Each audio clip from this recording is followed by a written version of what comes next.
Timberland has an excellent reputation for sustainability over the years, but I'm always curious to know, to what extent do you think that your customers, the folks buying Timberland products, are thinking about that when they are making their buying decision?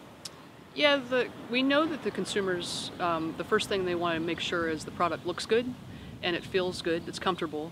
And once they get past those kind of, in price of course, but once they get past those elements, then we know all things equal against our competition, we can sell them on the gift with purchase of sustainability. And we've done that really well with our Earth Keepers collection, for example. If you get a pair of footwear that's a part of the Earth Keepers collection, you see that label in there, and it's kind of like, wow, these look as good or feel even better than the competition, and this is going to make me feel good and look good at the same time. And so that's about the depth of how the consumer adopts the idea of sustainability based on the research that we've done. Got it. And nonetheless, with some of the work that you've done with the Sustainable Apparel Coalition, we've got this thing called the Higg Index coming out. Tell us a little bit about what that is and how this may improve sustainability in general, but also how this is going to play out for Timberland. Yeah, the sustainability aspect of the Higg Index is really exciting because it's the idea of I don't know, I think transparency is kind of the starting point, getting consumers to understand exactly what's in their products and understand why they should know and why they should care. And so the Higg Index has the potential to really do that for all kinds of brands. It represents a universal standard. So right now a lot of us are, while we're subscribing to a lot of the same systems to measure our products and label them, we're subscribing to different methods of communicating that information.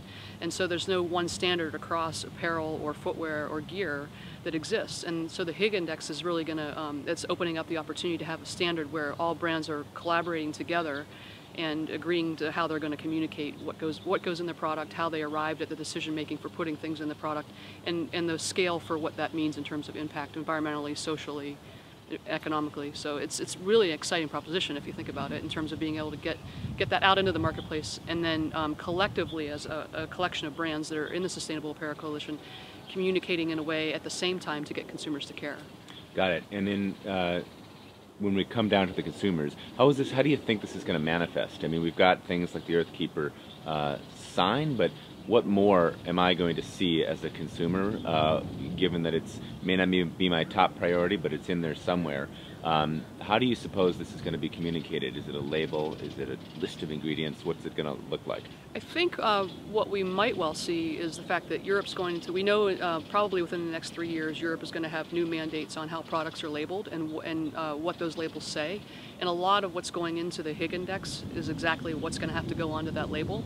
So that's going to create a mandate for companies that sell their products in Europe to have to change the way they label. And I think it's going to open up a whole new opportunity for thinking about how they communicate what goes into their products. So definitely labeling is probably that'll be the easy point of entry, because process shifts are going to have to happen in order to adopt the labeling standards in Europe.